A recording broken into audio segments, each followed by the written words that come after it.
জয় হিন্দ বন্ধুরা, প্রত্যেকে যারা বিএসএফ এইচসিএম এর ফর্ম ফিল আপ করে বসে রয়েছো ফিজিক্যাল ডেটের অপেক্ষায়, কারণ তোমরা প্রত্যেকে রয়েছো দীর্ঘ প্রতীক্ষা, দীর্ঘ দিন ধরে তোমরা জবে থেকে ফর্ম ফিল আপ করে বসে রয়েছো।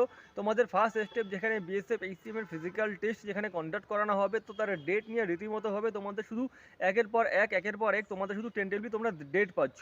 বিশেষ করে বেশ কয়েকদিন আগে তোমরা একটা জানতে পেরেছিলে কিংবা শুনতে পেয়েছিলে যে তোমাদের যে বিএসএফ এইচসিএম এর ফিজিক্যাল টেস্ট সেটা তোমাদের ডিসেম্বর মাসে কন্ডাক্ট হতে চলেছে। কিন্তু সেটা কিন্তু কোনোরকমভাবে সম্ভব হলো না। কেন সম্ভব হলো না? তোমাদের কবে নাগাদ তোমাদের বিএসএফ এইচসিএম এর ফিজিক্যাল টেস্টটা কন্ডাক্ট করানো হতে পারে, তো আজকে সেই বিষয় তোমাদের কাছে ক্লিয়ার করব।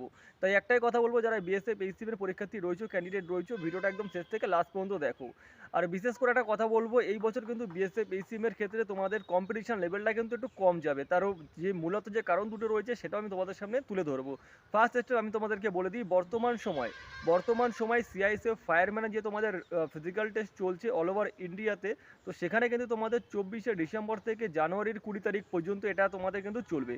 অর্থাৎ সিআইএসএফ ফায়ারম্যানের ফিজিক্যাল টেস্ট চলা যে কালীন, তখন কিন্তু তোমাদের বিএসএফ এইচসিএম এর কিন্তু কোনোরকমভাবেই ফিজিক্যাল টেস্ট কন্ডাক্ট করানো সম্ভব না। কারণ রীতিমতোভাবে ফিজিক্যাল সেন্টারগুলো বিজি রয়েছে, সিআইএসএফ ফায়ারম্যানের যেটা রয়েছে তোমাদের ফিজিক্যাল টেস্ট কন্ডাক্ট করানো হচ্ছে তার জন্য।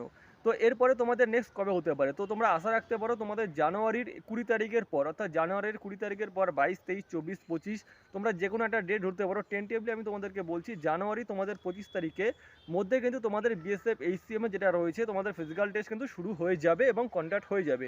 তো আমি তোমাদেরকে আরও একটা কথা বলেছিলাম যে কাট অফ যে তোমাদের কম্পিটিশন লেভেল এবার কিন্তু কম যেতে চলেছে। তার মূলত যে দুটো কারণ হচ্ছে, সেটা হচ্ছে যারা বিএসএফ এইচসিএম এর ফর্ম ফিল আপ করেছে তাদের মধ্যে কিন্তু অনেক ক্যান্ডিডেট যারা রয়েছে তাদের এসএসসি জিডি 2024-এর ফাইনাল সিলেকশন হয়ে গেছে এবং তারা কিন্তু জয়েনিংও করে ফেলবে। অর্থাৎ তারা কিন্তু বিএসএফ এইচসিএম এর ফিজিক্যাল টেস্টে কিন্তু তারা পার্টিসিপেট করছে না। তো সেখানে তোমাদের ফিজিক্যাল কম্পিটিশন লেভেলটা কম হয়ে যাচ্ছে। দ্বিতীয়ত, যারা সিআরপিএফ ট্রেডসম্যানে যারা সিলেক্টেড হয়েছে, তো সেই সমস্ত ক্যান্ডিডেটের মধ্যেও ম্যাক্সিমাম অনেক ক্যান্ডিডেট রয়েছে যে যারা বিএসএফ এইচসিএম এর ফর্ম ফিল আপ করে রেখেছে, কিন্তু তারাও কিন্তু সেখানে তারা পার্টিসিপেট করতে পারবে না। তারা তৎক্ষণাৎ তারা জয়েনিং করে নেবে। তো একটাই কথা বলবো, যারা বিএসএফ এইচসিএম এর ফিজিক্যাল ডেটের জন্য অপেক্ষা করছো, দাদা কবে ফিজিক্যাল ডেট আসবে কিংবা এর সম্বন্ধে যা জানো, ভাই আমি একটাই কথা বলবো, একটা কথা মাথায় রাখো, তোমাদের জানুয়ারি 3rd উইকের মধ্যে তোমাদের 20 থেকে 25 তারিখের মধ্যে তোমাদের যেটা রয়েছে তোমাদের ফিজিক্যাল টেস্ট শুরু হয়ে যাবে এবং তোমরা সেই রীতিমতোভাবে টোটালটি একদম প্রিপারেশান নাও। কারণ ফিজিক্যাল টেস্ট হয়ে যাওয়ার পর তোমাদের যেটা রয়েছে এইচসিএম এর ক্ষেত্রে তোমাদের টাইপিং রয়েছে, এক্সাম রয়েছে। তো সেইগুলো তার দিকেও তোমরা ধ্যান দাও, কারণ কম্পিটিশন লেভেল খুবই কম যেতে চলেছে। তো সেই দিকে অবশ্যই এটা গড় করে রাখো। ভিডিওটা আমি এখানে শেষ করছি, দেখা হবে নেক্সট ভিডিওতে। জয় হিন্দ।